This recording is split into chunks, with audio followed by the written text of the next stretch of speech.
What do you get when you multiply the energy of Lindsey Graham with the energy of Jeb Bush? Almost one half of the energy of Ben Carson. I have to apologize. I can't stop laughing. We just watched, painfully watched, the the endorsement of Lindsey Graham of Jeb Bush. And this is what we're going to do. Because I am going to talk about the debate, because I thought the debate was awesome. It really was. It was entertaining. It was informative. It was good stuff. But before we do, this endorsement of Lindsey Graham of Jeb Bush was the stuff that Saturday Night Live skits are made of. Now, we're going to play the first minute and 20 seconds. It dragged on for 26 minutes. It felt like 26 years. I felt like I was serving time for something I'd done wrong. But what's funny about this is listen to the audio, okay? You're going to hear serious audio problems. In fact, go ahead. Now we'll do it afterwards. The audio that you're hearing is not a problem with us. It's a problem with them. So this is a former presidential candidate endorsing the son of a president and the brother of a president for president, and this is what they came up with.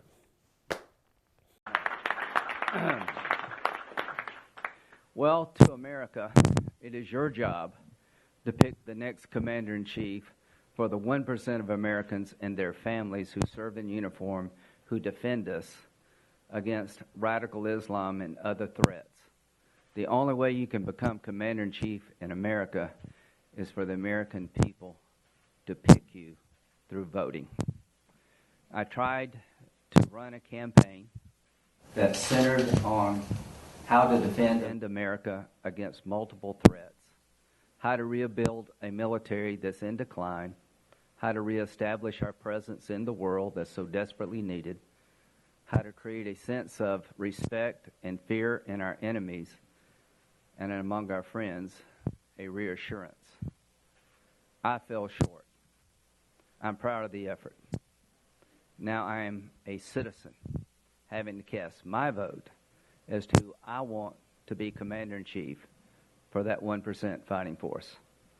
I have concluded without any hesitation, without any doubt, that Jeb Bush is ready on day one to be a commander-in-chief worthy of the sacrifices of the 1% who have been fighting this war. Well, there you have it. The whole thing went like that. And at the end, Lindsey Graham should have said, and would you please pick me for Secretary of State, because I've always wanted to bomb the snot out of ISIS. Did you see the painful look in Jeb's eyes? Just put a freeze frame up. Look at how painful Jeb looks. He's in pain. And look at feel the energy, full of energy in the room was incredible. Look at the enthusiasm of the people standing behind those two. I'm sorry. Please forgive me. I'm not trying to be rude. But this was so embarrassing. It was so bad. Fired the guy who did the mic. Here, this is what it sounded like. I'm Lindsey Graham. I'm Jeb Bush, and I support this man. He's qualified on day one to hire somebody who knows how to make a microphone work. He chooses me as his advisor. Did you hear that last night? That was one of the low points. My wife and I looked at each other like, are you kidding me? Did he just say that? Jeb said that while he was running, might have been last night, it might have been this morning, he said while he was running, even as opponents of Lindsey, he would call him and get him to give him advice on foreign policy and on defense. You have a father who was a president. You have a brother who was a president. Both of them were commanders-in-chief. And you're calling Lindsey Graham? Are your dad and brother mad at you? Will they not return your call? Is mom mad at you? Why would you call this guy when you could call your dad and your brother? Are they mad because you're doing bad in the polls? Have they said, that's it, Jeb. We're cutting you off. Go to Lindsey Graham for your advice. Okay. I should come along now. All right. Let's play what was the fun clip of the night. Let's play the clip of Christie taking Obama to woodshed. The American people have rejected your agenda. It's not constitutional, and we are going to kick your rear end out of the White House come this fall. So what was funny about it was he got a good cheer from the crowd, which he deserved. It was a good line. But Obama's going to be gone. No, leave it in there. Just leave it in. I feel like I'm Jeb Bush. I've got the energy of Jeb Bush and Lindsey Graham.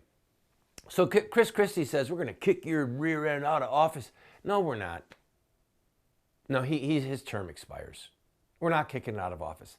That would have been good words to use any number of times when Obama violated the Constitution. When he committed what arguably are impeachable offenses. Okay? Forget his birther status.